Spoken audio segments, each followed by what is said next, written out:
Сайн байцгаана уу? Их Монгол хотхны оршин суугчдаа. 2024 оны улсын их хурлын сонгуулийн 8 дугаар тойрог буюу Баян зүрх дүүрэгт нэр дэвшигч Баяр улдын жадан байна. Бидэнд ямар ч намын харьяал байхгүй. Харин тухайн салбартаа хүлээн зөвшөөрөгдсөн шилдэг инженер залуус бид нэгдэн нийлж үндэстний үйлдвэрлэлээ дэмжиж үндэстнээрээ байж тухай мөрийн хөтөлбөрийг боловсруулан түүнийгээ хэрэгжүүлэхээр төлөвлөн ажиллаж байна.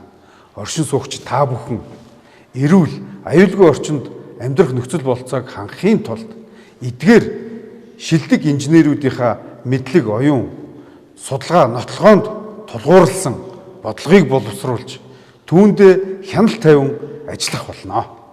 Ирээдүйг бүтээх инженерүүдэд дэмжээрэй.